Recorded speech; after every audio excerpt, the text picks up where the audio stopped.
فلا أقسم بمواقع النجوم وإنه لقسم لو تعلمون عظيم إنه لقرآن كريم في كتاب مكنون لا يمسه إلا المطهرون تنزيل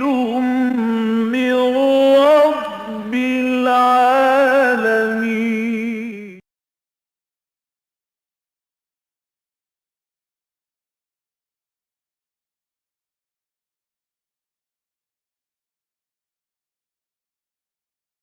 بسم اللہ الرحمن الرحیم رب اشرح لی صدری ویسر لی امری واحلل عقدۃ من لسانی یفقہوا قولی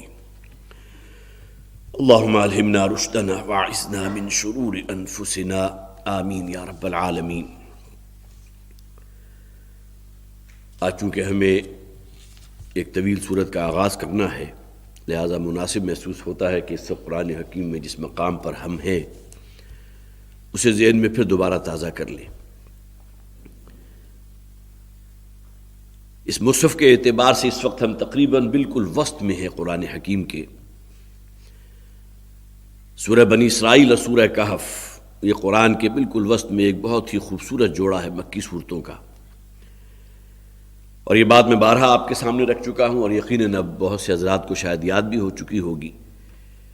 کہ ان دونوں صورتوں کے اندر بہت گہری مماثلت ہے۔ ایک صورت کا آغاز اللہ کی تسبیح سے ہوا تو دوسری کا آغاز اللہ کی حمد سے ہوا۔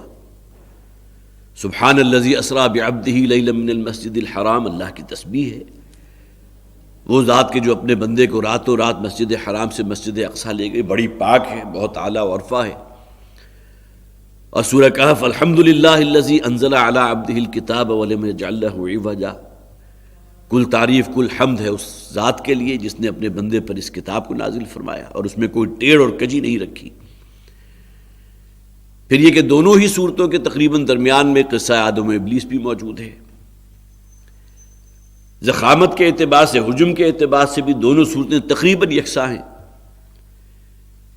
ایک اور پہلو مشابہت کا یہ بھی ہے کہ سورہ بنی اسرائیل کا آغاز ہوا جو آخری آیت ہے سورہ بنی اسرائیل کی، وَقُلِ الْحَمْدُ لِلَّهِ الَّذِي لَمْ يَتَّخِذْ وَلَدًا، اے نبی آپ کہہ دیجئے کہ کل تعریف اس اللہ کے لیے جس نے کسی کو اپنا بیٹا نہیں بنایا۔ یہاں لفظ قل ہے، گویا کہ حکم دیا گیا اللہ کے رسول کو، آپ سے کہا گیا آپ کہہ دیجئے یہ بات۔ اور یہ آخری آیت ہے سورہ بنی اسرائیل کی۔ سورہ کہف کی سب سے پہلی آیت کیا ہے؟ الحمدللہ الذی انزل علی عبدہ الکتاب، کل حمد کل تعریف اس اللہ کے لیے جس نے اپنے بندے پر محمد پر صلی اللہ علیہ وسلم اس کتاب کو نازل فرمایا۔ تو بہت سے اعتبارات سے یہ دونوں صورتیں ایک دوسرے کے بڑے مشابہ ہیں۔ باقی جہاں تک معاملہ سورہ کہف کا ہے، اس سے پہلے کہ اس سورہ مبارکہ کا ہم باقاعدہ آغاز کریں، اس سورت کا نام ہے سورۃ الکہف۔ کہف اصل میں کہتے ہیں کشادہ غار کو۔ ایک غار تو وہ ہے کہ جو کہیں پہاڑی سلسلے میں موجود ہے لیکن بہت ہی چھوٹا ہے، جتنا منہ ہے بس اتنا ہی اندر اس کے گنجائش موجود ہے۔ لیکن کہف اس غار کو کہتے ہیں جس کا منہ تو چھوٹا ہو لیکن یہ کہ اندر سے بہت کشادہ ہو۔ انگریزی زبان میں یہ لفظ کیو جو ہے CAVE کیو، یہ بھی معلوم ہوتا ہے کہ یہ قرآن حکیم ہی کی اصل اصطلاح تھی کہف، جس سے کیو لے لیا گیا، کہف کیو۔ اور آپ کو معلوم ہے کہ کیو جو ہے وہ غار کو کہتے ہیں۔ اس سورہ مبارکہ کی 9ویں آیت ہے کہ جس میں یہ لفظ استعمال ہوا، جس کی بنیاد پر اس سورت کا نام اللہ کے رسول صلی اللہ علیہ وسلم نے اللہ کے حکم سے رکھا۔ اس لیے کہ یہ بات میں پہلے بھی عرض کرتا رہا ہوں کہ جہاں تک معاملہ ہے سورتوں کے ناموں کا، تو ایسا نہیں ہے کہ کوئی نام جو ہے سورت کے لیے بدرجہ عنوان ہے، ایسی بات نہیں ہے۔ عنوان تو وہ ہوتا ہے کہ جس میں پھر پوری سورت کا مضمون جو ہے اپنے اس عنوان کے ساتھ جڑا ہوا ہوتا ہے۔ قرآن حکیم کی طویل ترین سورت، بارہا میں نے مثال دی، سورہ بقرہ، نام اس کا البقرہ۔ البقرہ کے معنی کیا ہیں؟ عربی زبان میں بقرہ گائے کو کہتے ہیں، لیکن اس پوری صورت کے اندر 2 یا 3 آیات ہیں یا 4 آیات ہوں گی کہ جس میں ایک واقعے کا ذکر ہے، جس میں بنی اسرائیل کو ایک گائے کے قربان کرنے کا حکم دیا گیا تھا۔ لیکن بعض صورتیں ایسی ہیں کہ جن کے نام کا بڑا گہرا تعلق اس صورت کے نفس مضمون کے ساتھ بھی ہوتا ہے۔ سورہ قیامہ 29ویں پارے میں پوری صورت جو ہے 2 رکوع 40 آیات پر مشتمل، اس کا مرکزی مضمون ہی قیامت ہے، بعث بعد الموت ہے، آخرت ہے۔ تو اس سورہ مبارکہ کا نام جو ہے اس سورت کی 9ویں آیت ہے، اذ اول فتیۃ الی الکہف، جبکہ چند نوجوان تھے کہ جنہوں نے قصد کر لیا اور انہوں نے اپنی بستی کو چھوڑا اور رخ کیا ایک کہف کی طرف، ایک غار کی طرف، کشادہ غار کی طرف۔ وہ واقعہ انشاءاللہ بڑی تفصیل سے پڑھ لیں گے۔ پھر اس سورہ مبارکہ کا زمانہ نزول ہے،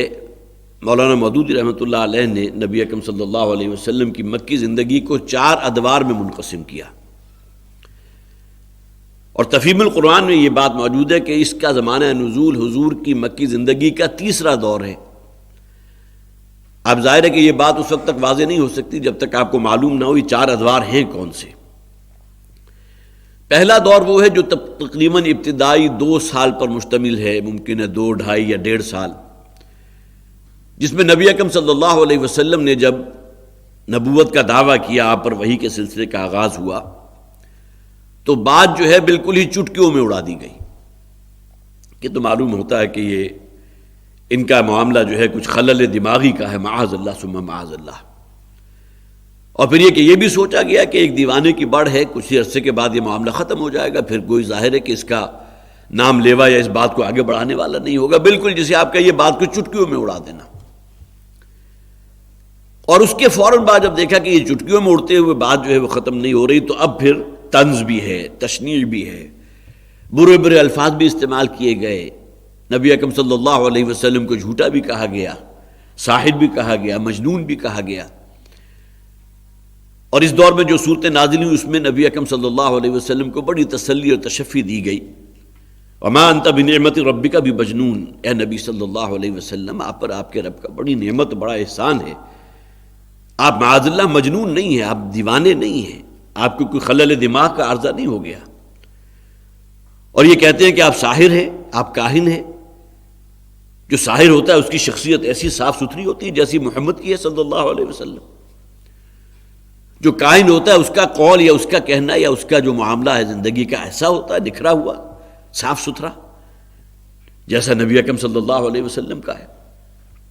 تو اب یہ تمام چیزیں کہ جو اس دور میں حضور کے بارے میں کہی گئی، اور ظاہر ہے کہ حضور کے بارے میں کہہ دیا گیا،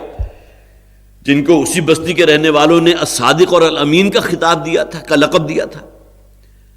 تو صحابہ کرام کے تو ظاہر ہے کہ ان کے بارے میں جو الفاظ کہے ہوں گے وہ تو پھر آپ خود اس کو قیاس کر سکتے ہیں۔ لیکن جو عام طور پر قرآن حکیم میں بھی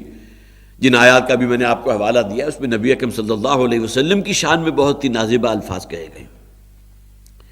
تو دوسرا دور یہ تھا کہ جس میں پھر طنز اور تشنیع اور برے برے القابات اور برے الفاظ سے جو ہے نبی اکرم صلی اللہ علیہ وسلم کو گویا کہ منسوب کیا گیا ان الفاظ کے ساتھ۔ اب یہ دور وہ ہے جو تقریباً 1.5-2 سال سے لے کر اور 6 سال تک چل رہا ہے۔ 6 سال سے لے کر اور 9 سال تک کا یہ دور ہے جسے مولانا مودودی رحمۃ اللہ علیہ نے کہا یہ تیسرا دور، کہ جس میں اب معاملہ جو ہے صرف پہلا دور تو تھا چٹکیوں میں اڑا دو، کوئی پرواہ نہیں، خود بخود یہ بات ختم ہو جائے گی، دیوانے کی بڑھ ہے معاذ اللہ۔ دوسرا یہ کہ بہت ہی برے برے الفاظ استعمال کیے گئے، ابھی پرسیکیوشن شروع نہیں ہوئی تھی، تشدد شروع نہیں ہوا تھا۔ اب تیسرا دور یہ ہے سن 5 یا سن 6 سے لے کر اور سن 9 تک، کہ جس میں اب شدید ترین پرسیکیوشن شروع ہو گئی، تعذیب، انہیں تنگ کرو، انہیں مارو، انہیں اس درجے جو ہے وہ جسے آپ کہتے ہیں بوکھلا دو ان کو کہ ان کے پیر اکھڑ جائیں۔ اور ظاہر ہے کہ یہ بات بھی پھر اگرچہ وہ سمجھتے یا سوچتے تو یہ تھے کہ شاید ہو جائے گی، بات بڑی کارگر ہوگی، لیکن یہ کہ کوئی ایک مثال بھی اس دور کے تشدد کے رد عمل میں ایسی نہیں ملتی کہ کوئی ایسا شخص کہ جو حضور پر ایمان لایا ہو واپس پلٹ گیا ہو، کوئی ایک مثال بھی ایسی نہیں، بلکہ یہ کہ اپنی جانوں کا نذرانہ تک پیش کر دیا، حضرت یاسر رضی اللہ تعالیٰ عنہ، حضرت سمیہ رضی اللہ تعالیٰ عنہ، اور پھر جس قدر ٹارچر کیا گیا ان صحابہ کرام کو، حضرت عثمان رضی اللہ تعالیٰ عنہ کو جس طرح ٹارچر کیا گیا، حضرت ابوبکر کو اتنا مارا کہ اپنی دانش میں مردہ سمجھ کر وہاں سے چلے گئے۔ یہ تشدد خود نبی اکرم صلی اللہ علیہ وسلم کے ساتھ بھی ہوا، اور ابتداء جس میں زیادہ مار پڑی تھی حضرت ابوبکر صدیق رضی اللہ تعالیٰ عنہ کو، تو اس موقع پر اصل میں دست درازی کا معاملہ حضور کے ساتھ ہو رہا تھا. تو حضرت ابوبکر صدیق رضی اللہ تعالیٰ عنہ حضور کو پروٹیکٹ کرنے کے لیے آگے بڑھے. تو جو لوگ بھی حضور کے ساتھ دست درازی کا معاملہ کر رہے تھے انہوں نے حضور کو تو چھوڑا، اور پھر ابو بکر کو پکڑ کر جو مارا ہے کہ اپنی دانست میں مردہ سمجھ کر وہاں چھوڑ کر گئے. اب یہ وہ دور ہے کہ جس میں شدید ترین تعذیب ہے، پرسیکیوشن ہے، ٹارچر ہے. اور اسی دور کے پھر آخر میں بات وہاں تک پہنچی تھی کہ نبی اکرم صلی اللہ علیہ وسلم نے اجازت دے دی تھی مسلمانوں کو کہ جو شخص بھی جانا چاہے، یہ قریب کی سرزمین حبشہ موجود ہے، وہاں ایک عیسائی بادشاہ ہے، بڑی اس کی جو ہے اس کی جسے آپ کہیے رحم دلی کے قصے بھی ہوں گے، عدل و انصاف سے کام لینے والا ہے، جو جانا چاہتا ہے وہاں چلا جائے. لہذا ہجرت حبشہ ہوئی ہے، پہلی ہوئی پھر دوسری ہوئی.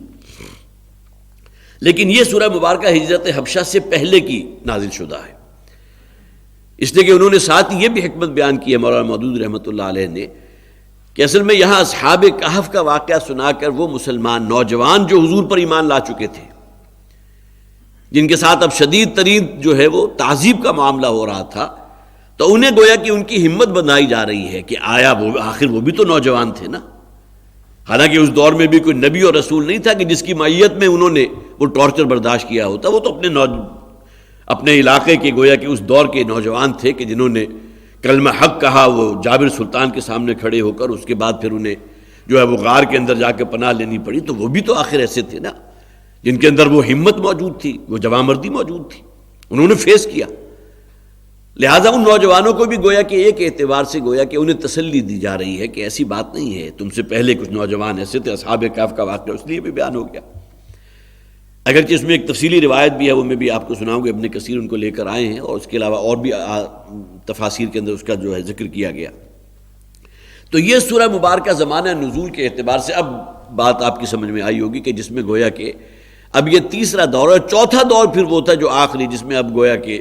انہوں نے اپنی طرف سے اعلان کر دیا کہ اب تو ہم محمد کو قتل کر کے دم لیں گے صلی اللہ علیہ وسلم، معاذ اللہ ثم معاذ اللہ. اب آئیے اگلی بات کی طرف کہ اس سورہ مبارکہ کی بہت سے فضائل بھی ہیں. آپ میں سے بہت سے حضرات چونکہ اس سلسلہ درس میں موجود ہیں اور پہلے بھی جو بھی دین کی تعلیمات ہیں ان سے یقیناً باخبر ہوں گے، تو سورہ کہف کے حوالے سے انہوں نے بعض روایات سنی بھی ہوں گی، پڑھی بھی ہوں گی کہ اس کی خصوصی فضیلت ہے فتنہ دجال سے اپنے آپ کو محفوظ رکھنے کے اعتبار سے. تو 3 احادیث میں نوٹ کر کے لایا تھا. حضرت براء ابن عازب رضی اللہ تعالی عنہ، یہ ایک روایت کے راوی ہیں کہ جو متفق علیہ روایت ہے، مسلم اور بخاری دونوں میں موجود، اور یہ بات بھی بارہا کہی جا چکی ہے کہ سند کے اعتبار سے اس سے اونچی کسی روایت کا آپ تصور نہیں کر سکتے، جو اسی راوی سے مسلم میں بھی موجود ہو اور بخاری میں بھی موجود ہے. صحاح 6 میں ٹاپ کی 2 کتابیں ہیں، بخاری سب سے اوپر، اصح الکتب بعد کتاب اللہ، اللہ کی کتاب کے بعد اس روئے ارضی پر صحیح ترین مستند ترین کتاب صحیح بخاری. یہ الفاظ آپ نے خطبات جمعہ کے اندر عام طور پر سنے ہوں گے، اصح الکتب بعد کتاب اللہ صحیح البخاری. اور اس کے بعد گویا کہ فرق مراتب کے اعتبار سے دوسرا نمبر آتا ہے مسلم شریف کا. تو یہ روایت دونوں میں موجود ہے، متفق علیہ روایت بخاری اور مسلم دونوں میں موجود کہ حضرت براء ابن عازب کہتے ہیں رضی اللہ تعالیٰ عنہ کہ ایک دن، اگرچہ رات کا وقت تھا اس لیے کہ آگے الفاظ ہیں، ایک دن جب کہ رات کے اوقات میں میں سورہ کہف کی تلاوت کر رہا تھا اپنے گھر میں، تو اچانک میں نے محسوس کیا کہ میرا گھوڑا جو ہے بہت ہی زور سے بدکنے لگا. یہ پریشان ہوئے اس لیے کہ یہ بھی خیال ہو سکتا تھا کہ شاید کوئی موذی جانور قریب آ گیا ہے، یا کسی نے سانپ یا بچھونے کو ڈنگ مار لیا ہے، کوئی ڈس لیا ہے غالباً، یہ بات بھی ان کے ذہن میں ہوگی. لہٰذا یہ فوراً باہر نکلے، بہت بری طرح وہ بدکا. اب وہ فرماتے ہیں جب میں اپنے گھر سے باہر نکلا، گھر کیا وہ چھوٹا سا حجرہ ہی ہوگا، چھوٹا سا سین ہوگا، اور اسی سین میں یا اس کے باہر جو گھوڑا بندھا ہوا تھا جو اچانک اچھلنے لگا، بدکنے لگا. اب ظاہر ہے صورت واقعہ یہ ہے کہ اس وقت حضرت براء ابن عازب رضی اللہ تعالی عنہ سورہ کہف کی تلاوت کر رہے تھے. جب وہ باہر نکلے تو انہوں نے کہا میں نے جیسے ہی دیکھا گھوڑے کی طرف، فوراً میری نظر آسمان پر گئی تو پورا آسمان جو ہے اس طرح منور تھا کہ گویا کہ نور کی بارش ہو رہی تھی. اور میں بڑا گھبرایا اس لیے کہ یہ کیفیت عام طور پر آسمان کی ہوتی ہے. ٹھیک ہے تاروں بھرا آسمان کا کتنا ہی روشن کیوں نہ ہو، اس کی روشنی یا اس کا نور جو ہے ایک حد تک ہوگا نا، اس سے آگے تو نہیں بڑھے گا. لیکن اس دن جسے کہیے غیر معمولی طور پر پورا آسمان جو تھا انتہائی جیسے قمقموں سے روشن ہوا ہو، منور. تو کہتے پھر میں گھر چلا گیا اور میں نے پھر وہ سورت کی تلاوت مکمل کی. فجر کی نماز کے بعد پھر میں نے نبی اکرم صلی اللہ علیہ وسلم کے گوش گزار کیا یہ واقعہ کہ اس طرح میں سورہ کہف کی تلاوت کر رہا تھا کہ اچانک مجھے اپنے گھوڑے کے زور زور سے اچھلنے کی اور بدکنے کی آواز آئی، ہنہنانے کی آواز. باہر نکلا تو میں نے آسمان کی کیفیت دیکھی. اس پر نبی اکرم صلی اللہ علیہ وسلم نے فرمایا کہ وہ اصل میں نور سکینت تھا کہ جو اس وقت نازل ہو رہا تھا. حدیث کے الفاظ یہ ہیں، اور اسی کو جوڑ لیجئے نبی اکرم صلی اللہ علیہ وسلم کی وہ حدیث کہ مجتمع قوم فی بیت من بیوت اللہ یتلون کتاب اللہ ویتدارسونہ بینہم. جب بھی اللہ کی کسی مسجد میں یا کسی گھر میں، بیت من بیوت اللہ کے الفاظ ہیں، قرآن حکیم کی درس و تدریس کا معاملہ ہوتا ہے، اس کی تعلیم و تعلم کا معاملہ ہوتا ہے، تو اللہ تعالیٰ فرشتوں کو نازل فرماتا ہے. نزلت علیہم السکینہ، اور ان کے اوپر سکینت نازل ہوتی ہے. تو حضور نے فرمایا نور سکینت تھا کہ جو نازل ہو رہا تھا، جس کو تم نے آسمان پر جو ہے جس طرح بڑے قمقمے روشن ہو چکے ہوں تو اس طرح منور تم نے آسمان کو دیکھا. یہ براء ابن عازب رضی اللہ تعالیٰ عنہ کا اپنا واقعہ ہے جو بخاری اور مسلم، پھر میں عرض کر رہا ہوں، دونوں میں موجود. دوسری روایت حضرت ابو الدرداء سے رضی اللہ تعالیٰ عنہ، اور یہ مسلم شریف میں موجود ہے کہ انہوں نے فرمایا جو شخص بھی اس سورت کی 10 آیات کی تلاوت کرتا ہے. اب اس میں اس کا تعین نہیں ہے کہ 10 آیات میں آیا پہلی آیات کون سی ہے اور آج سورت کے آخری حصے کی آیات کون سی ہے، لیکن یہ کہ اگر آپ اس کی تلاوت کریں گے تو آپ محسوس کریں گے کہ پہلی 8 آیات اور 2 آیات سورت کے بالکل آخر میں. پہلی 8 آیات تو گویا کہ جامع ترین تمہید بنتی ہے سورہ مبارکہ کی، جس کے فوراً بعد اصحاب کہف کا واقعہ شروع ہو گیا. ابتدائی 8 آیات سورہ کہف کی، اور آخری 2 آیات جو ہیں قُلْ لَوْ كَانَ الْبَحْرُ مِدَادًا لِكَلِمَاتِ رَبِّي لَنَفِدَ الْبَحْرُ، اور اس کے بعد آخری آیت 2 آیات جو ہیں سورہ کہف کے بالکل آخر میں. تو گویا کہ محسوس ہوتا ہے انہوں نے جو 10 آیات کا لفظ استعمال کیا اس حدیث میں جو مسلم شریف میں ابو الدرداء رضی اللہ تعالیٰ عنہ سے مروی موجود ہے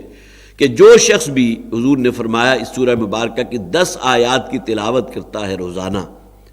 روزانہ کے الفاظ اگرچہ اس میں موجود نہیں ہے لیکن سمجھا یہ جائے گا، اس لیے کہ جمعے کے جمعے جس حدیث کا ذکر ہے اس میں پوری سورہ کہف کی تلاوت کا ذکر ہے. تو اس حدیث میں فرمایا حضور نے کہ اللہ تعالیٰ اس سے دجالی فتنے سے محفوظ رکھتا ہے.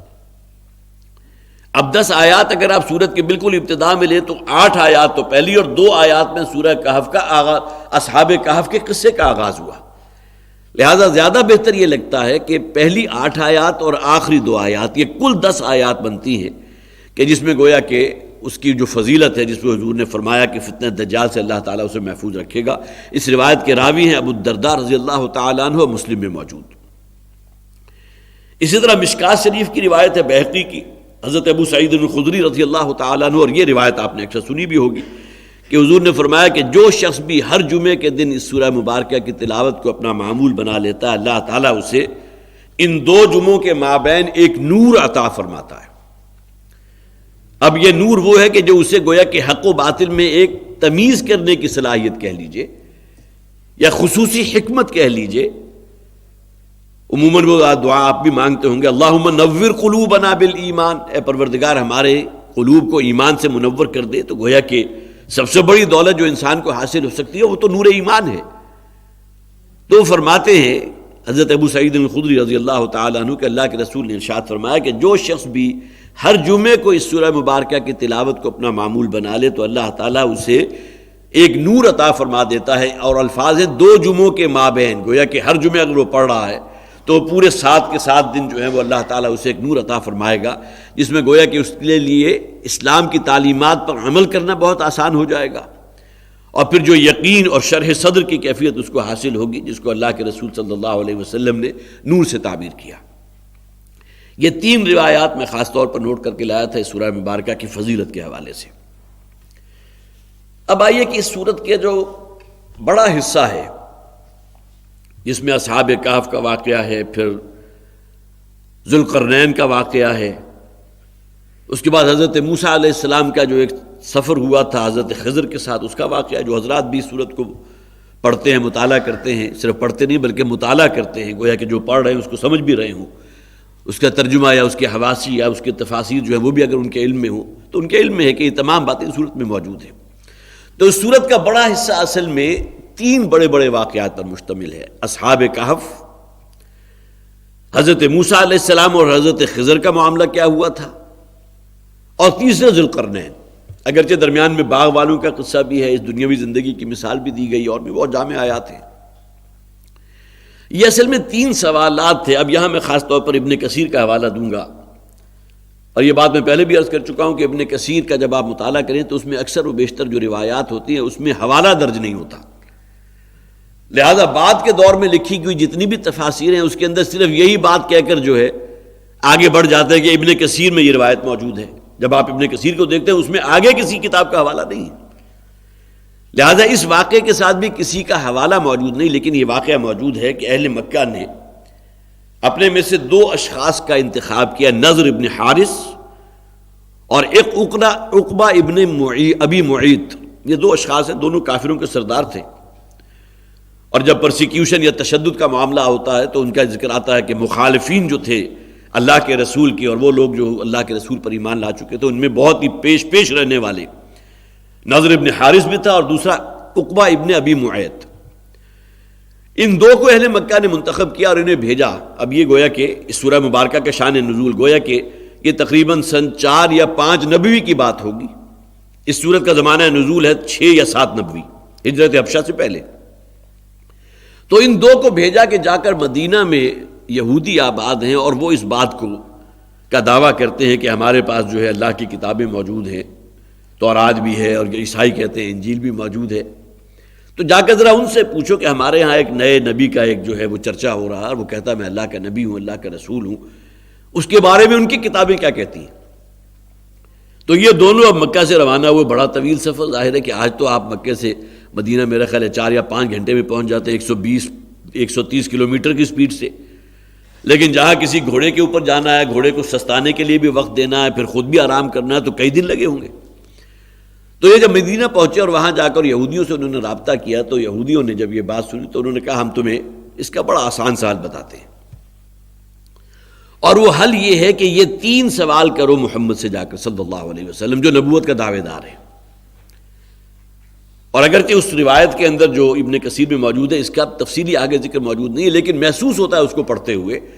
کہ گویا کہ انہوں نے بتا دیا کہ یہ 3 سوال ان سے کرو اور اس کا جواب ہم تمہیں بتاتے ہیں۔ اگر محمد یہی جواب دیں صلی اللہ علیہ وسلم تو پھر تو وہ یقیناً اللہ کے نبی اور اللہ کے رسول ہیں، لیکن اگر وہ جسے آپ کہیے کہ آئیں بائیں شائع ہو، کوئی بغلیں جھانکنے لگیں، وہ اچانک پریشان ہو جائیں، کس قسم کا سوال ہوگا یا اس کا کوئی جواب بننا پڑے، تو پھر وہ جھوٹے، اور پھر تمہیں اختیار حاصل ہے کہ جھوٹے کے ساتھ جو سلوک کیا جاتا ہے تم کرو ان کے ساتھ۔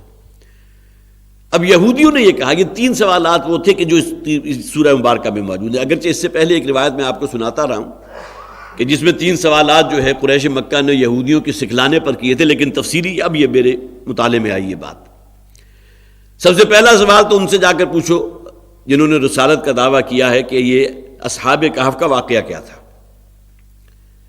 اور معلوم ہوتا ہے کہ مکہ کے رہنے والوں میں سے کسی کو اس واقعے کا علم نہیں تھا۔ ظاہر ہے کہ ذرائع رسل و ترسیل کہہ لیجئے یا کمیونیکیشن جس کو کہتے ہیں زیادہ صحیح الفاظ میں، وہ اس دور میں وہ تو نہیں تھے کہ جو آج موجود ہیں۔ آج اگر امریکہ کے اندر کہیں سٹرائک ہو جاتی ہے تو آپ کو اگلے ہی لمحے یہاں پتہ چل جاتا ہے کہ وہاں سٹرائک ہو رہی ہے، اس زمانے میں تو ایسا نہیں تھا۔ لہذا اہل مکہ کو یا بہت سے لوگوں کو اصحاب کہف کے واقعے کا علم تھا۔ جا کر پہلا سوال تو ان سے یہ کرو، اور دوسرا سوال کرو ذوالقرنین کی حقیقت، ذوالقرنین کون تھے، اور تیسرا سوال کرو کہ موسیٰ اور خضر کا معاملہ کیا ہوا تھا۔ حضرت موسیٰ علیہ السلام، ظاہر ہے کہ یہودی ان کی نبوت کے قائل تھے نا، حضرت عیسیٰ کی تو انہوں نے تکذیب کی تھی یہودیوں نے، انہیں تو اپنے بس پرتے جو ہے وہ سولی پر چڑھا کر دم لیا تھا، لیکن یہ کہ حضرت موسیٰ علیہ السلام کو تو اپنا رسول مانتے تھے۔ تو حضرت موسیٰ کا جو معاملہ خضر کے ساتھ ہوا تھا، یہ 3 سوالات ان سے کرو، اور اگر وہ صحیح جواب دے دیں، اب ظاہر ہے کہ اس میں ان کی طرف سے یہ جو بات کہی گئی تو ان لوگوں نے، یہودیوں نے ان دونوں کو اس کے صحیح جوابات بتا بھی دیے ہوں گے کہ اگر یہ جواب دیں تو اس کے معنی ہے وہ نبی ہے۔ اب انہوں نے یہ تینوں سوال سن لیے اور آ گئے، یہاں آ کر جو ہے حضور سے دونوں گئے اور جا کر پوچھا کہ ہمیں ذرا ان 3 سوالوں کے جواب دو۔ اگرچہ اس سے پہلے جو میں روایت آپ کو سناتا رہا ہوں اس میں تیسرا سوال یسألونک عن الروح کے بارے میں تھا، وہ ایک اور روایت ہے کہ جس میں 2 سوالات وہ ہیں کہ جن کا جواب سورہ کہف میں دیا گیا، ذوالقرنین کا واقعہ، اصحاب کہف کا واقعہ، اور تیسرا سوال اس روایت میں تھا روح کے بارے میں پوچھو، اور وہ سورہ بنی اسرائیل میں ہم پڑھ چکے یسألونک عن الروح قل الروح من امر ربی۔ اب یہاں بھی یہ جو واقعہ جو ایک نئی ڈائمنشن اس میں آتی ہے کہ حضور سے جب جا کے انہوں نے کہا تو آپ نے کہہ دیا میں تمہیں کل بتا دوں گا۔ اب اس بات کو نوٹ کیجئے، سورہ کہف کے اندر اس کے اوپر بھی اللہ تعالیٰ کی طرف سے ایک گویا کہ ایک تنبیہ آ گئی، وَلَا تَقُولَنَّ لِشَيْءٍ إِنِّي فَاعِلٌ ذَلِكَ غَدًا إِلَّا أَن يَشَاءَ اللَّهُ، کبھی یہ بات نہ کہو کہ کل میں یہ کام کروں گا مگر انشاءاللہ کے ساتھ۔ یہ بات میں پہلے بھی آپ کو بتا چکا۔ وہ اصل میں اس واقعے کے ساتھ ہے وہ واقعے کا اگلا حصہ کہ جب انہوں نے آ کر ان دونوں نے، نضر ابن حارث نے اور عقبہ ابن ابی معیط نے آ کر جب حضور سے کہا تو حضور نے کہا میں کل بتا دوں گا، اور انشاءاللہ نہیں کہا۔ ظاہر ہے کوئی عمدن، معاذ اللہ ثم معاذ اللہ، ہم نہیں سوچ سکتے، کوئی مسلمان بھی یہ عمدن نہیں کر سکتا، بے خیالی میں کہہ لیجئے کہ میں تمہیں کل بتا دوں گا۔ اور اس کے بعد پھر روایت یہ ہے کہ 15 دن گزر گئے اور حضرت جبرائیل تشریف نہیں لائے۔ حالانکہ حضور کا اپنا خیال یہ تھا کہ جبرائیل آئیں گے اور ان کا معمول ہے آنے کا، روزانہ دوسرے دن آ جاتے ہیں، تو میں ان سے پوچھ کے بتا دوں گا۔ 15 دن گزر گئے اور نبی اکرم صلی اللہ علیہ وسلم کو اب ظاہر یہ بھی محسوس ہو رہا ہے کہ میں نے ان سے کہا تھا بتا دوں گا، میں جواب نہیں دے پا رہا۔ دوسری طرف یہ دونوں جو آئے تھے اپنے تئیں اب دل میں خوش ہو رہے تھے کہ معلوم ہوتا ہے کہ جھوٹے ہیں، معاذ اللہ ثم معاذ اللہ، اس لیے کہ ان کا اس کے سوال کا جواب ان کے پاس نہیں ہے۔ 15 دن گزر گئے، اور 15 دن کے بعد پھر حضرت جبرائیل علیہ السلام جب آئے ہیں تو ان تینوں سوالوں پر مبنی وہ آیات جو سورہ کہف میں، اب وہ بہت بڑا حجم بنتا ہے۔ یہ اصحاب کہف کا جو واقعہ تقریباً 2.5 رکوعوں پر مشتمل ہے، اسی طرح حضرت موسیٰ علیہ السلام اور حضرت خضر کا واقعہ تقریباً 2 رکوعوں پر مشتمل ہے۔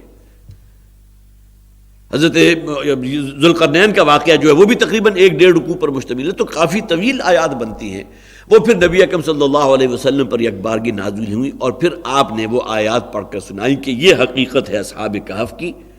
یہ حقیقت ہے ذوالقرنین کی،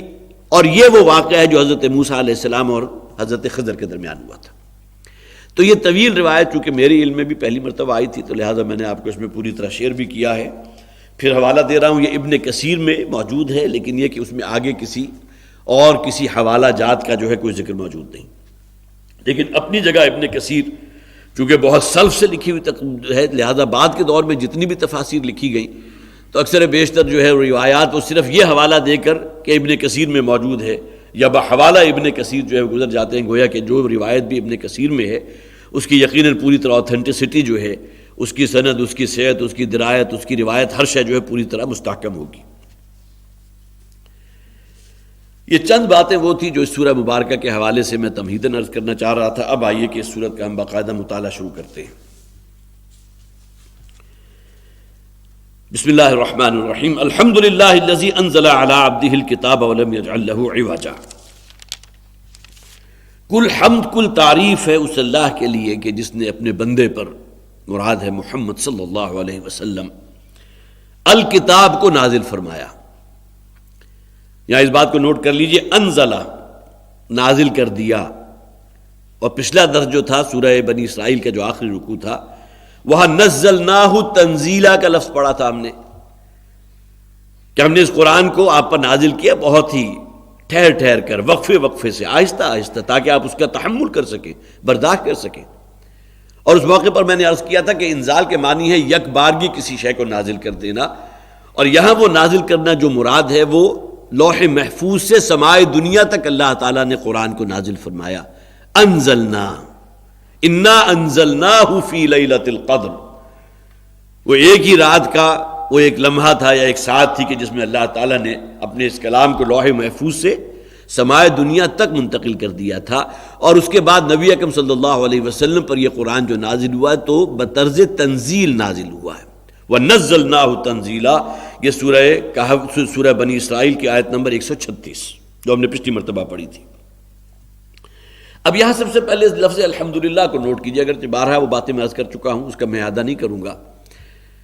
کہ حمد کے معنی کیا ہیں، صرف تعریف نہیں ہے بلکہ یہ کہ اس کے اندر شکر کے جذبات بھی ہونا چاہیے،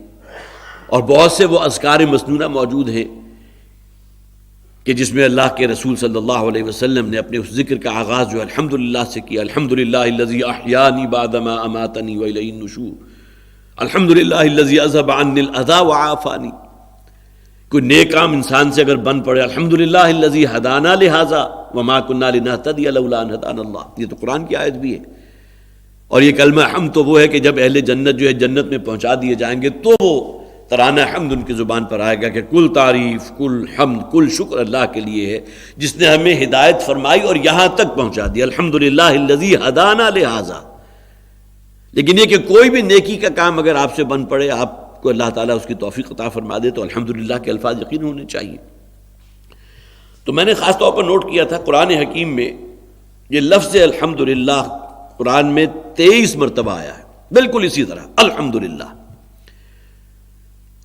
5 صورتیں ہیں کہ جن کا آغاز الحمدللہ سے ہوا۔ سورہ فاتحہ سب حضرات کو یاد ہے، اس کے بعد سورہ انعام ہے، مکی صورت ہے،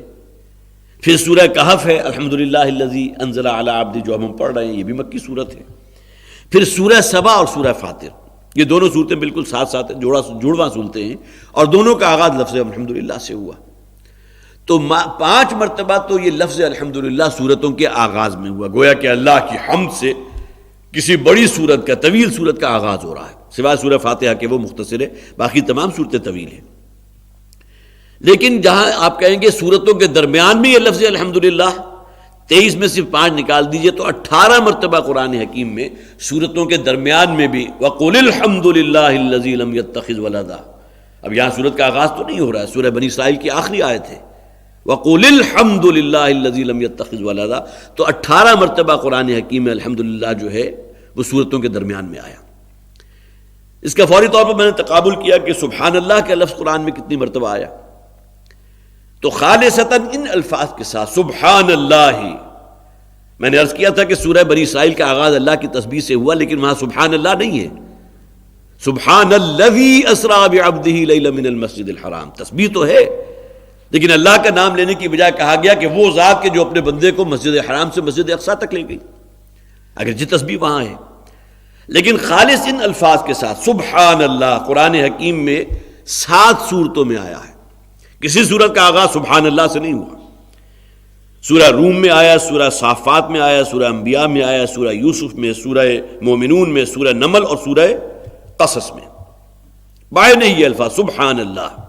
سبحان اللہ حین تمسون وحین تصبحون سورہ روم میں آیا۔ اور قرآن حکیم میں یہ لفظ جو ہے اور نسبتوں کے ساتھ بے شمار، بلکہ میں گنتی کر رہا تھا، شمار کر رہا تھا، تو غالباً کوئی 54 مرتبہ آیا جس میں سبحانک اللہم کے لفظ بھی ہیں، سبحان اللہ نہیں ہے، سبحانک اللہم، اے پروردگار، اے اللہ تو پاک ہے، تو بہت اعلیٰ و عرفہ ہے۔ اس طرح سبحانہ قرآن میں آیا، کئی مرتبہ آیا، سبحانک اللہ یہ بھی آیا، سبحانک کے الفاظ بھی آیا، لا الہ الا انت سبحانک انی کنت من الظالمین، وہی تسبیح ہے لیکن سبحان اللہ کے الفاظ نہیں ہے، اے پروردگار، اللہ کو مخاطب کر کے کہ سبحانک، اے پروردگار تو پاک ہے۔ تو 54 مرتبہ یہ تسبیح کے الفاظ آئے ہیں قرآن میں مختلف زمینوں کے ساتھ، سبحانہ کے ساتھ بھی آیا، سبحانک اللہم کے ساتھ، سبحان ربی ہل کنت الا بشر رسولا، سبحان ربی وہی تسبیح ہے لیکن یہاں نسبت جو ہے ربی کی آ گئی، میرے رب کی۔ تو اب یہ الفاظ جو ہیں گویا کہ ایک اعتبار سے دونوں، جن کے بارے میں وہ الفاظ میں نے آپ کو نبی اکرم صلی اللہ علیہ وسلم کے سنائے تھے، سبحان اللہ نصف المیزان، یہ لفظ سبحان اللہ جو ہے وہ انسان کا جو نیکیوں کا پلڑا ہے، میزان میں جو نیکیوں والا پلڑا ہے، خیر والا پلڑا ہے، اس کو نصف بھر دیتا ہے۔ والحمد للہ تملؤہ وتملؤ ما بین السماوات والارض، اور لفظ الحمدللہ جو ہے نہ صرف یہ کہ اس نصف کو پورا کر دیتا ہے، نصف تو سبحان اللہ کے لفظ سے بھر گیا، لیکن الحمدللہ کا لفظ جو ہے نہ صرف یہ کہ اس کو پورا کر دیتا ہے بلکہ الحمدللہ کا لفظ اس زمین و آسمان کی ہر شے کو بھر دیتا ہے۔ تملؤہ نہ صرف اس کو بھرتا ہے، تملؤ ما بین السماوات والارض۔ اسی طرح وہ حدیث آپ کو بارہا سنائی، اب یہ چیزیں تو یاد ہو جانی چاہیے آپ کو، کلمتان خفیفتان علی اللسان ثقیلتان فی المیزان حبیبتان الرحمن، 2 کلمات جو ہیں یہی سبحان اللہ الحمدللہ کے آگے حدیث میں ذکر آ گیا تھا، سبحان اللہ و بحمدہ سبحان اللہ العظیم، یہ جو ہے اس میزان میں بہت وزن والے ہیں، رحمان کو بہت محبوب ہیں، زبان پر ادائیگی ان کی بہت سہل ہے، بہت آسان ہے، خفیفتان علی اللسان ثقیلتان فی المیزان حبیبتان الرحمن، سبحان اللہ و بحمدہ سبحان اللہ العظیم۔ اور ان کلمات کو میں نے اس سے پہلے بھی عرض کیا تھا کہ ہمیں اپنے رکوع و سجود میں شامل کرنا چاہیے. ہم تو صرف وہ 3 مرتبہ جلدی جلدی سبحان ربی العظیم سبحان ربی العظیم سبحان ربی العظیم سبحان ربی العظیم کر کے فارغ ہو جاتے ہیں، جبکہ جسے آپ کہیے کہ واقعتاً یہ کلمات صرف سبحان اللہ نہیں یا سبحان ربی العظیم سبحان ربی الاعلیٰ نہیں، بلکہ اس میں یہ بھی ایڈ کی جائے سبحان اللہ و بحمدہ سبحان اللہ العظیم. اسی طرح سبحانک اللہم و بحمدک استغفرک و اتوب الیک، یہ مسنون ذکر ہے جو نبی اکرم صلی اللہ علیہ وسلم سجدے کی حالت میں کیا کرتے تھے. سبحانک اللہم و بحمدک استغفرک و اتوب الیک. تو یہ 2 کلمات جو ہیں واقعتاً اگر انسان کے دل کی گہرائیوں سے نکلیں تو اس کی جو عظمت ہے، اس کی جو شان ہے، اس کے لیے یہ 2 احادیث جو میں نے آپ کو سنائی ہیں میرا خیال ہے وہی کافی کفایت کرنے والی ہیں. الحمدللہ الذی انزل علی عبدہ الکتاب ولم یجعل لہ عوجا. کل حمد کل تعریف کل شکر اس اللہ کے لیے ہے کہ جس نے اپنے بندے پر الکتاب کو نازل فرمایا، قرآن حکیم کو، ولم یجعل لہ عوجا، اور اس میں کسی قسم کی کوئی کجی نہیں رکھی. عوج کہتے ہیں کجی کو، کج راہیں جسے کہا جاتا ہے نا. نبی اکرم صلی اللہ علیہ وسلم نے بھی ایک موقع پر بڑی پیاری ایک تمثیل، بلکہ آپ اسے اپنے ذہنوں میں جسے تصویر لفظی کہتے ہیں وہ بھی قائم کر سکتے ہیں، کہ حضور نے ایک چھڑی کے ذریعے زمین کے اوپر ایک بالکل سیدھی لکیر لگائی اور فرمایا یہ ہے صراط مستقیم، سیدھا راستہ. اور اس کے بعد آڑی ترچی اور بہت سی لکیریں جو ہے آپ نے کھینچی اور آپ نے فرمایا یہ ہیں اصل میں وہ کجیاں، وہ عوج آپ کہیں گے کہ جو انسان جو ہے اپنی نفس پرستی کے اندر جن میں مبتلا ہو جاتا ہے وہ کجی کی طرف نکل جاتا ہے، پھر کچھ فاصلے تک جاتا ہے، خیال آتا ہے کہ میں تو صراط مستقیم سے کہیں دور نکلا ہے، پھر واپس پلٹتا ہے اور پھر اپنے اسی نفس کی سرکشی کے اندر پھر اسے کراس کرتا ہے، وہ دوسری انتہا کو نکل جاتا ہے، پھر واپس آتا ہے. تو کج راہیں حضور نے جو اس میں متعین فرمائی تھی تو یہ اس طرح کی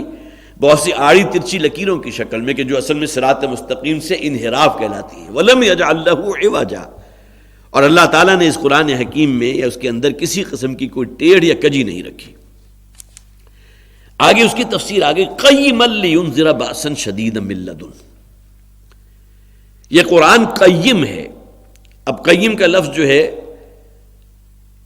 کسی شے کو ہدایت کے ساتھ پہنچا دینا، یہ بھی قیم کا لفظ بعض تفاسیر کے اندر ترجمہ کیا گیا. بعد میں کہا گیا نگران. نگران کے لیے الگ سے لفظ بھی اصطلاح موجود ہے، مہیمنن قرآن میں آیا قرآن کے لیے، اس لیے کہ دوسری اور جتنی بھی منزل من اللہ کتابیں تھیں جن میں تحریف ہو چکی تھی، تورات میں بھی تحریف ہو گئی تھی، اور ظاہر ہے کہ انجیل کی بھی صحت کا کہیں کسی نے دعویٰ نہیں کیا. وہ یہ کہتے ہیں Bible is with in it. Bible یہ کل کی کل یہ نہیں ہے کہ ہم اسے کہیں گے یہ بائبل ہے، بلکہ بائبل ان کے اندر موجود ہے، اس کے اندر وہ بعض و نصیحتیں موجود ہیں، اس لیے کہ وہ خود اس کے قائل ہیں کہ اس کے اندر اس کے کتنے ہی ایڈیشنز آ چکے، متی کی اور لوکا کی اور فلاں کی انجیل ہر شخص نے جو ہے اپنے حافظے کی بنیاد کے اوپر انجیل مرتب کی. نتیجہ یہ نکلا کہ اس کی حفاظت کا ذمہ یا اس کا دعوے دار تو کوئی بھی نہیں ہے، اس کے اندر تو بہت سی کجیاں موجود ہیں. تو قرآن حکیم مہیمن تو ہے ہی، گویا کہ ان کی نگرانی ہے. اب یہ آخری کتاب نے آ کر حق اور باطل کو بالکل واضح کر دیا، اور وہی ترجمہ کیا ہے ایک تفسیر میں قیم کے معنی نگران، کسوٹی. اب گویا کہ اس قرآن کے نازل ہونے کے بعد اب پچھلی کتابیں جو ہیں وہ ریفرنس کے طور پر استعمال نہیں ہوں گی، اس کے اندر تو تحریف ہو چکی، من مانی تعویلات اس کے اندر کی ہیں، اس میں سیاق و سباق کے اعتبار سے جو ہے بہت ہی تحریف ہو چکی ہے، اس میں آیات کو کھرچ کے نکال دیا گیا اور اپنے من کی جو خواہشیں ہیں ان کو شامل کر دیا گیا. تمام چیزیں تورات کے ساتھ ہوئی ہیں، انجیل کے ساتھ ہوئی. تو قیمن یہ قائم رکھنے والی، اور اس میں ایک اعتبار سے نگران کا جو انہوں نے ترجمہ کیا، یا یہ کہ کسوٹی اور معیار یا محافظ کا ترجمہ کیا. تو قیم جو کہا گیا گھر کے خاندانی نظام کو چلانے کے لیے مرد کو قوام کی حیثیت حاصل ہے نا، قیم وہیں سے نکلا. الرجال قوامون علی النساء. علامہ اقبال نے بھی جو کہا نسوانیت زن کا محافظ ہے فقط مرد. یہ محافظت، کسی شے کی حفاظت کرنا، کسی کو گارڈ کرنا، کسی کی نگرانی کرنا، تو قرآن حکیم اس اعتبار سے کسوٹی ہے، اس اعتبار سے مہیمن ہے، نگران ہے کہ اس نے آ کر وہ تمام غلط چیزیں کہ جو پہلی کتابوں کے اندر شامل ہو چکی تھی انہیں آ کر حق و باطل کو واضح کر دیا. اس کی اکثر و بیشتر وہ مثال آپ نے سنی بھی ہوگی جو والد محترم رحمہ اللہ دیا کرتے تھے اکثر و بیشتر، کہ تورات میں موجود ہے کہ اللہ تعالیٰ نے زمین و آسمان کو 6 دنوں میں پیدا کیا، قرآن میں بھی موجود ہے، لیکن تورات میں ایڈ کر دیا گیا کہ اللہ نے پھر 7ویں دن آرام فرمایا. اب معلوم ہوا کہ اللہ تعالیٰ کو بھی اپنے اوپر قیاس کیا کہ جس طرح انسان اگر 6 دن مسلسل محنت کرتا رہے تو اس کے قوا مزمحل ہو جاتا ہے، اسے ضرورت ہوتی ہے آرام کی۔ یہ وسیع اور اس وقت تو انسان کو اس کائنات کی وسعت کے بارے میں گویا کہ جسے آپ کہیے 0.1% بھی اندازہ نہیں تھا کہ کتنی وسیع ہے۔ وہ تو یہ سمجھتے ہو کہ سورج جو ہے وہ چند کوس کے فاصلے کے اوپر کوئی جو ہے وہ ایک قندیل کی شکل میں گزر جاتا ہے، چاند جو ہے اس سے کوئی آگے ہوگا پیچھے ہوگا، اس سے زیادہ کا تو تصور نہیں تھا۔ کوئی ٹیلیسکوپ تو آزاد اس وقت جو ہے وہ ایجاد نہیں ہوئی تھی جس سے فاصلے کا اندازہ کیا جا سکے کہ بلینز آف لائٹ ایئرز کی مسافت اور دوری ہے بہت سے سیاروں میں۔ تو اس زمانے میں یہ تصور جو ہے بہرحال اس حوالے سے یہ موجود تھا۔ تو قیما لینذر، تو انہوں نے یہ کہا کہ 7ویں دن پھر اللہ نے آرام فرمایا۔ اس وسیع و عریض کائنات کو پیدا کرنے کے بعد قرآن حکیم نے اس کی نفی کر دی کہ اللہ تعالیٰ کو آرام کی حاجت نہیں تھی۔ وَلَقَدْ خَلَقْنَا السَّمَاوَاتِ وَالْأَرْضَ فِي 6 أَيَّامٍ ثُمَّ اسْتَوَىٰ عَلَى الْعَرْشِ، پھر عرش پر متمکن ہوا، اور ایک اور جگہ فرمایا گیا کہ پھر اس کے بعد ہمیں کوئی تھکاوٹ جو ہے لاحق نہیں ہوئی کہ جس کی بنیاد کے اوپر ہمیں پھر آرام کی ضرورت پیش آتی۔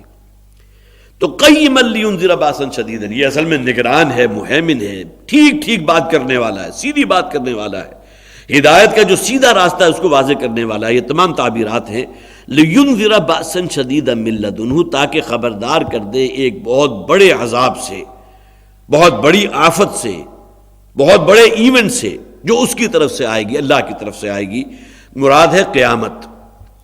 قیامت بھی مراد لی جا سکتی ہے، اور پہلی قوموں کو اگر آپ اپنے ذہن میں رکھیے تو عذاب بھی مراد لی جا سکتی ہے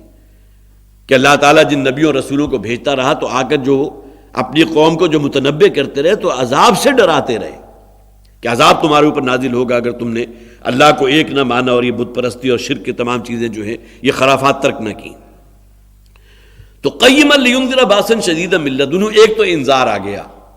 خبردار کر دے اس بڑی آفت سے، وہ قیامت سے، اب وہ عذاب جو تمہارے سروں پر مسلط کر دیا گیا ہے۔ وَيُبَشِّرَ الْمُؤْمِنِينَ الَّذِينَ يَعْمَلُونَ الصَّالِحَاتِ، ایک طرف انذار ہے تو دوسری طرف تبشیر بھی ہے، اور بشارت دے دے، خوشخبری دے دے ان لوگوں کو جو اہل ایمان ہیں، الَّذِينَ يَعْمَلُونَ الصَّالِحَاتِ، وہ لوگ نہیں جو صرف نسل کی بنیاد پر مسلمان ہیں۔ اس بات کو نوٹ کر لیجئے، قرآن حکیم میں اکثر و بیشتر جہاں بھی ایمان کی اصطلاح آئی تو اعمال صالحہ لازم و ملزوم کی طرح ساتھ جڑا ہوا ہے، اور خوشخبری سنا دیں ان لوگوں کو۔ یہ قرآن اللہ نے اس لیے نازل کیا کہ انذار کر دے، خبردار کر دے اس بڑی آفت سے،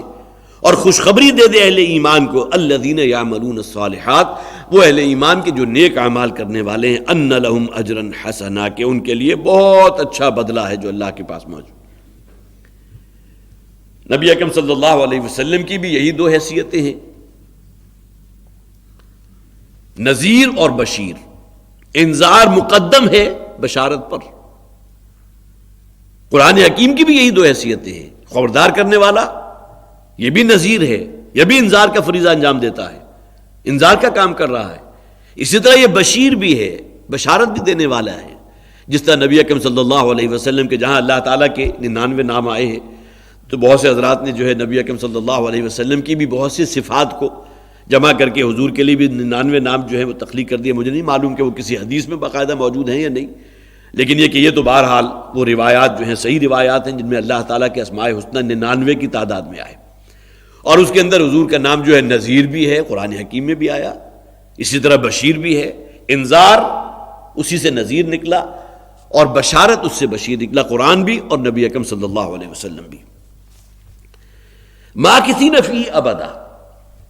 اہل ایمان کو جہاں بشارت دی گئی وہاں ذکر کر دیا گیا کہ ان کے لیے بہترین اجر ہے کہ جس میں وہ رہیں گے ہمیشہ ہمیش کے لیے۔ ماکثین فیہ ابدا، مکث یمکث آتا ہے کسی شے کا رہنا، رہائش اختیار کرنا۔ قرآن حکیم میں میرے خیال ہے 20 نہیں شاید 100 مرتبہ سے بھی زیادہ ہوگا خالدین فیہا ابدا۔ اہل جنت کا ذکر کیا گیا، وہاں بھی خلود ہے، اس میں رہیں گے ہمیشہ ہمیش کے لیے۔ اہل جنت کے ساتھ تو لازماً ابدا کا لفظ آیا۔ اہل جہنم کے لیے بھی بہت سے مقامات پر ابدا کا لفظ آیا کہ وہ رہیں گے ہمیشہ ہمیش کے لیے، لیکن بعض استثناء ایسے ہیں کہ جہاں ابدا کا لفظ اہل جہنم کے لیے نہیں آیا۔ اب اگر ابدا کا لفظ نہیں بھی آیا تو خلود کا لفظ جو ہے اس کے اندر خود ہمیش کی موجود ہے، اس کے دورانیہ اتنا طویل کہ جس کا کوئی اینڈ نہ ہو۔ خلود اس میں گویا کہ از خود یہ مفہوم موجود ہے. خالدین فیہا ابدا آگے کہنے کی ضرورت نہیں ہے، وہ اس میں رہیں گے ہمیشہ ہمیشہ کے لیے. ابدا نے آ کر تو گویا کہ اس کے اوپر ایک مکرر اضافہ کر دیا، اس کے اندر اور ایک مزید ایک تاکید پیدا کر دی. لیکن اہل جہنم کا جہاں ذکر آیا وہاں بعض مقامات پر ابدا کا ذکر نہیں ہے، جہاں سے ہمارے جو بھی غور و فکر کرنے والے ہیں وہ یہ نتیجہ نکالتے ہیں. یہ ہمارے بنیادی عقائد میں سے یقیناً نہیں ہے کہ ہم اس عقیدے کے حامل ہوں، لیکن یہ کہ وہ یہ نتیجہ نکالتے ہیں کہ معلوم ہوتا ہے جہنمی جو ہیں وہ بہت عرصہ جس کی طوالت کا آپ اندازہ نہیں کر سکتے، اس کے بعد بالآخر وہ معدوم کر دیے جائیں گے اور اس کے بعد ان کا کوئی وجود نہیں رہے گا. یہ بہرحال وہ ایک اندازہ. لیکن یہ کہ جہاں اہل جنت کا آگے یہاں بھی دیکھ لیجئے قیما لینذر باسا شدیدا من لدن، یہ تو آگے اہل جہنم کے لیے کہ تاکہ انہیں اس بڑی آفت سے وہ خبردار کر دے، اور وہ جو جہنم ہے اور پھر یہ کہ وہ جو قیامت کا دن ہے بڑا عذاب جو ہے اس سے خبردار کر دے. لیکن ماکثین فیہ ابدا کا لفظ جو آیا ان لہم اجرا حسنا ماکثین فیہ ابدا، کہ ان کے لیے وہ اجر ہے کہ جو بہت ہی عمدہ اجر ہے کہ جس میں وہ رہیں گے ہمیشہ ہمیشہ کے لیے. وَيُنذِرَ الَّذِينَ قَالُوا اتَّخَذَ اللَّهُ وَلَدًا، اور یہاں خاص طور پر انذار مزید ہے، مزید خبردار کر دیں ان لوگوں کو جنہوں نے اللہ کے ساتھ کسی کو بیٹا قرار دے دیا کسی کو. وَيُنذِرَ الَّذِينَ قَالُوا اتَّخَذَ اللَّهُ وَلَدًا، اور خبردار کر دیں انہیں جو کہتے ہیں کہ اللہ بھی رکھتا ہے ایک اولاد، اللہ نے بھی کسی کو بیٹا بنایا، اللہ کے بھی کوئی بیٹا ہے. اب یہ انذار مزید جو ہے گویا کہ یہ تو اس حوالے سے ہے کہ جس میں اللہ تعالیٰ کا جو غیظ و غضب، اللہ کا جو غصہ ہے، خاص طور پر کسی کو اگر منسوب کر دیا جائے کہ یہ اللہ کا بیٹا، حضرت عیسیٰ اللہ کے بیٹے، حضرت عزیر اللہ کے بیٹے، فرشتے اللہ کی بیٹیاں. اب یہ وہ تصور ہے شرک کی، گویا کہ وہ ڈائمنشن ہے جو عریاں ترین ہے. اس سے زیادہ ننگے کسی شرک کا آپ تصور نہیں کر سکتے. اور اس کو آپ اپنے اوپر بھی قیاس کر سکتے ہیں کہ کسی بچے کو اگر کوئی شخص آپ کی طرف منسوب کر دے، بھائی میں کہتا ہوں تمہارا بیٹا ہے، تمہارا بچہ ہے، اب اس سے آپ کیا نتیجہ نکالیں گے؟ اور آپ کے اندر جو بھی ایک حمیت پیدا ہوگی اور جو غصہ پیدا ہوگا کہ کسی کی اولاد کو آپ کی طرف منسوب کر دیا جائے کہ نہیں یہ اس کی نہیں بلکہ تمہاری اولاد ہے، تمہارا بچہ ہے. تو اللہ تعالیٰ کا غیظ و غضب، سورہ مریم کے الفاظ جو ہے خاص طور پر نوٹ کیجئے، جب اس نوع کا شرک جو ہے وہ اس کا اختراع کیا جاتا ہے کہ اللہ کے لیے بیٹا یا بیٹی تصنیف کر دی جائے، تکاد السماوات یتفطرن منہ وتنشق الارض وتخر الجبال حدا ان دعوا للرحمن ولدا. آسمان پھٹ پڑنے کو ہے، زمین شق ہو جانے کو ہے، پہاڑ ریزہ ریزہ ہو جانے کو ہے. اتنی بڑی جسارت، اتنی بڑی بات کہ انہوں نے رحمان کے لیے، اللہ کے لیے کسی کو بیٹا قرار دے دیا کہ فلاں اللہ کا بیٹا ہے. فرشتے اللہ کی بیٹیاں، حضرت مسیح حضرت عزیر اللہ کے بیٹے ہیں. تکاد السماوات یتفطرن منہ وتنشق الارض وتخر الجبال حدا ان دعوا للرحمن ولدا. اب یہ کلائمیکس ہے اللہ تعالیٰ کے غیظ و غضب کا اور اللہ کے غصے کے اظہار کا کہ آسمان پھٹ پڑنے کو ہے، زمین شق ہو جانے کو ہے، پہاڑ ریزہ ریزہ ہو جانے کو ہے. اتنی بڑی جسارت ان کی، اتنا بڑا گناہ کہ کسی کو اللہ کے لیے بیٹا یا بیٹی منسوب کر دی. تو وَيُنذِرَ الَّذِينَ قَالُوا اتَّخَذَ اللَّهُ وَلَدًا، اور خصوصی انذار اور متنبع اور خبردار کر دیں ان لوگوں کو جنہوں نے اللہ کے لیے کسی کو اولاد تصنیف کر دیا، کسی کے بارے میں یہ کہا کہ اللہ کا بیٹا ہے، اللہ نے بیٹا بنا لیا.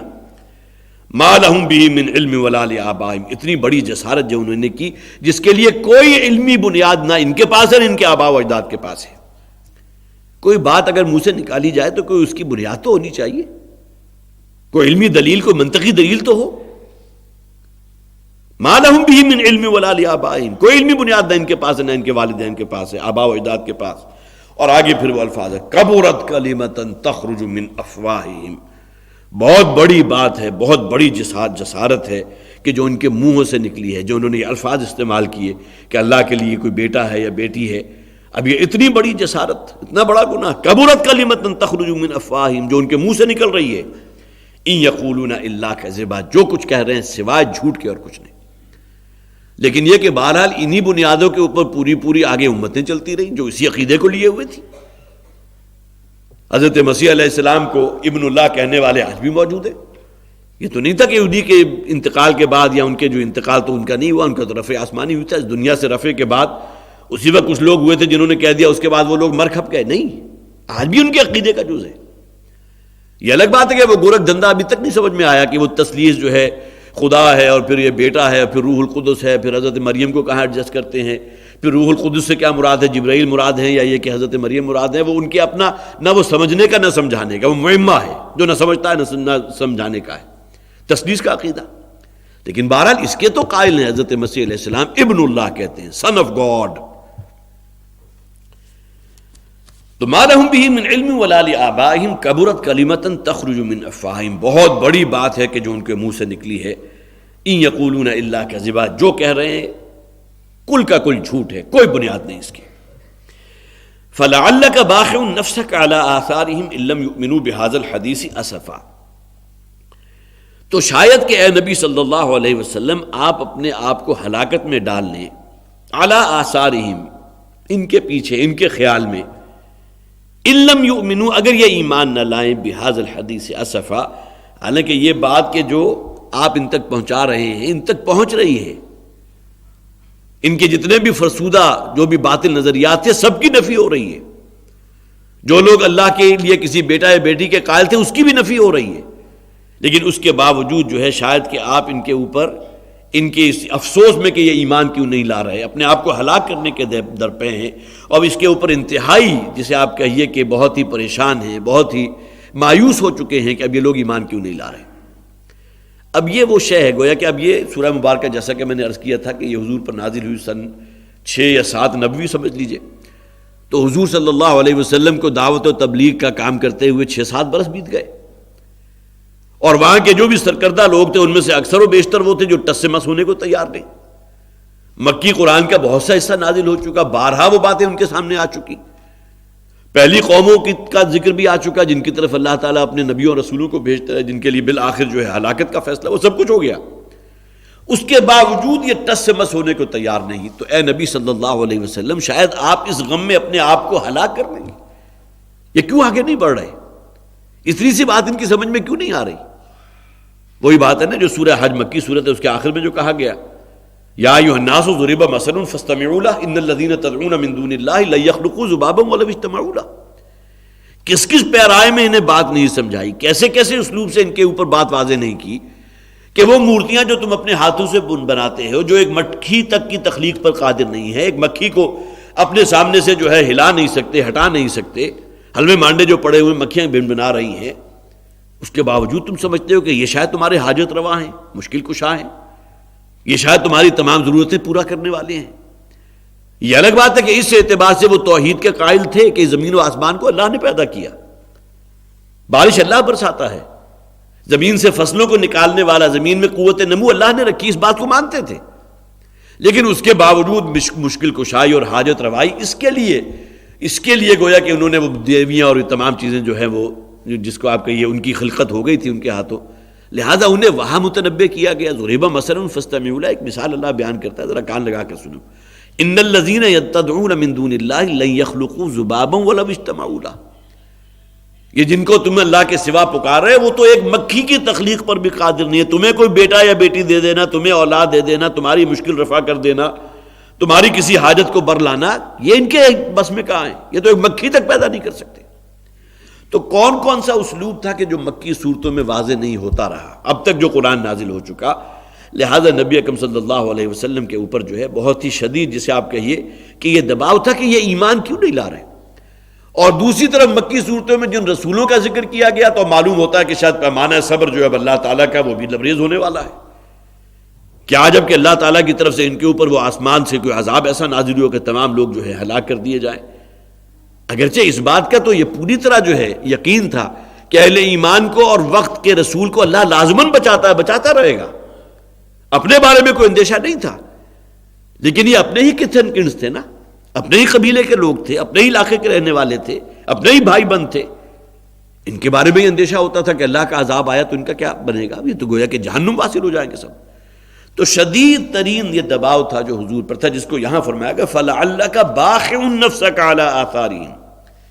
إِن لَّمْ يُؤْمِنُوا بِهَٰذَا الْحَدِيثِ أَسَفًا، یہ اس کتاب پر جو ایمان نہیں لا رہے تو اے نبی صلی اللہ علیہ وسلم شاید آپ مایوسی اور پچھتانے کی وجہ سے اور جو آپ کے اوپر غلبہ ہے، اس کا جو دباؤ ہے، اس کی وجہ سے آپ اپنے آپ کو ہلاک کر لیں۔ اب یہ وہ کیفیت ہے کہ جن میں یہ آیات نازل ہو رہی ہیں، گویا کہ آگے بڑھنے کو کوئی تیار نہیں ہے، ٹس سے مس ہونے کو کوئی تیار نہیں، اور اپنی زبان سے حضور کو الصادق اور الامین کا خطاب جو لقب جو ہے وہ بھی دے چکے، لیکن اس کے باوجود آپ کو ساحر بھی کہہ رہے ہیں، کاہن بھی کہہ رہے ہیں، کاذب بھی کہہ رہے ہیں، کہ تمام الفاظ جو ان لوگوں نے انتہائی نامناسب نازیبا الفاظ حضور کے لیے استعمال کی۔ اب اگلی آیت جو ہے 7ویں اور 8ویں آیت، وہ بہت ہی اہم بھی ہے، ظاہر وقت ہمارے پاس اب بالکل نہیں، تو ابتدائی 6 آیات ہی پر آج میں اکتفا کر رہا ہوں، اگرچہ کافی وقت ہمارا اس سورہ مبارکہ کی عظمت اور فضیلت اور اس کے ضمن میں جو تمہیدی باتیں تھیں اس میں صرف ہو گیا۔ انشاءاللہ جو ہے آئندہ اب اگلی آیات جو ہے انشاءاللہ ہم تیزی سے اس کو کور کریں گے۔ بارک اللہ لی ولکم فی القرآن العظیم ونفعنی وإیاکم بالآیات والذکر الحکیم۔